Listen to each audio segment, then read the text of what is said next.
I want to have a chat to you about the ferries. Do you want to just tell people what your position in the whole ferry conversation is for transparency, and so they know who you are and what we're about?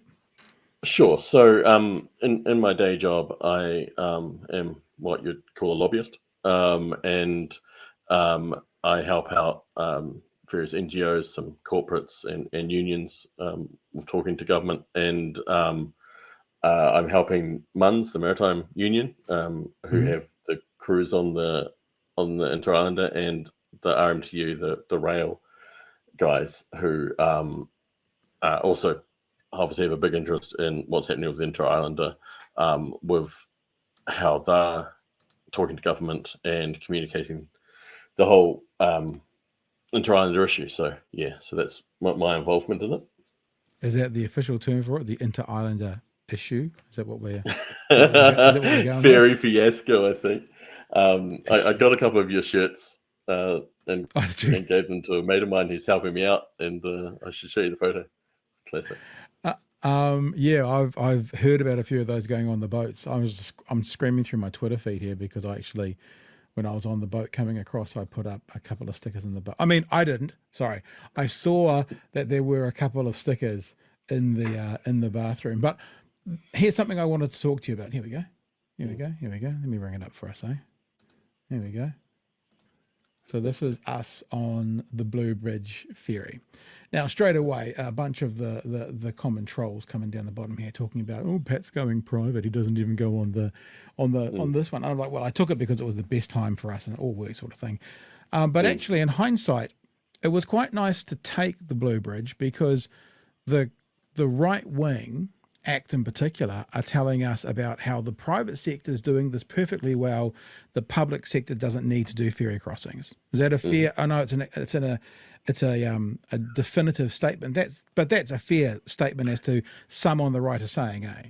Oh, absolutely. I mean, Nicola Willis has said it herself as well. You know, she's like, right today we've got a private ferry crossing the Strait, and you have to wonder why government's involved in this. Yeah. And so, leaving Picton, going to Wellington, we're out in the Sounds before you get to the rougher water, although it was pretty good both ways, actually. And I noticed we were going around in a circle. I was like, oh, I wonder if they need to do it. Maybe they're lining, maybe they do a circle and they line up and they go in a straight line. But as it says in this tweet, we then get the captain coming across. Attention, ladies and gentlemen. No, that's an airplane. But the captain came across and announced that we had a problem with the engines of the Bluebridge. Wow. Me and Mrs. B, was she Mrs. B then? Yes, she was. Me and Mrs. B were sitting up in the, like just the normal general waiting area, and we kept hearing like a distinctive sound of grinders. And we heard it at the port, and then I noticed it was still going on to a point that we kind of went, well, maybe they're not grinders. Maybe it's like maybe it's something rubbing or something, like this. And then the captain came across, explained that we were having a problem with the ferries, but we don't have to worry about it now because the engineer has just sorted it, and it's, quote, safe to go out into the strait. So right. These boats, these private boats, the example to everybody that people are saying, look, they can do it well, they're fucking falling apart. You can see in the background of that image those white balustrades. Those white balustrades, I reckon they're only about half as big as what they are when you're on the boat.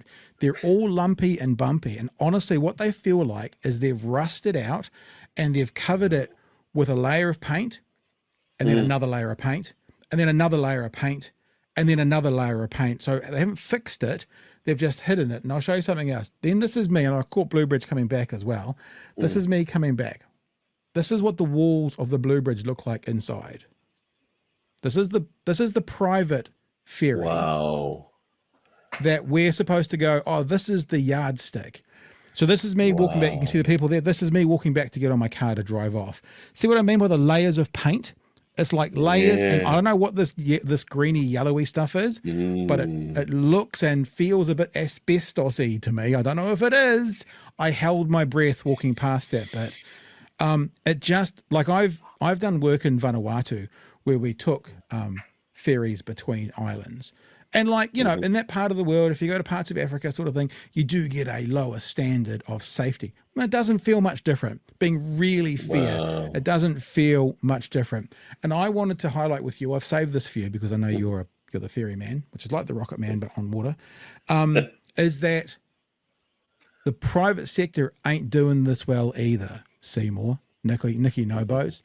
The private sector ain't, because if they were doing it well, right, if they had the money to do what they needed to do, you wouldn't see that. No way. You know what I mean? You wouldn't see things unrepaired. You wouldn't have ferries going out into the sound. We're on the ferry going out into the sound that are currently unfit to go into the strait, but luckily the engineer fixed it. You know, this is not a practice where the private sector is actually the example, but they're using it as the example. I wanted to share that, and I'm going to throw you that big blimmin' wet ball now, and I'd like to hear your thoughts around it. Yeah, I mean, that's shocking, isn't it? And I mean, it goes to show that you can't entrust vital infrastructure entirely to the private sector. You know, like, imagine if it was Bluebridge versus, you know, Greenbridge, the privatized Inter-Islander, and they'd both be like that, or worse, in fact, because they'd have no public standard to, you know, at least keep them up to some kind of a standard.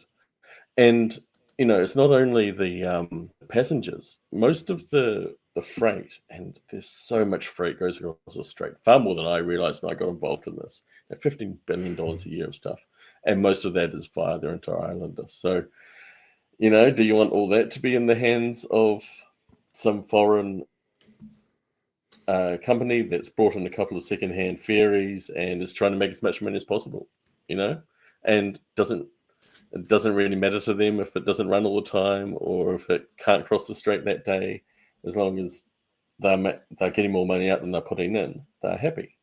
And that's the risk, right? Like, I always think that anytime a government is saying, well, we're going to take the strategically vital thing for our country and we're going to give it to a private, usually overseas owner who is unaccountable, who doesn't care about New Zealand like a government should care about New Zealand. Yeah. You're asking for trouble. You're asking for bad maintenance, for bad service, and you're asking them to turn around and say, well, you want better? Well, give us more money, government, because that's what always happens. So, I think it's a great example. And this is what I want us to remember. I've been listening to some American commentators over the last few days, catching up on everything that I've missed.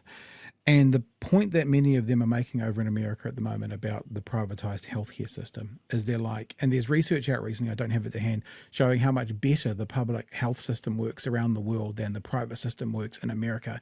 And they're very clear. They're like cost of service, profit, cost to customer. That's the private sector. Public sector, cost of service, customer.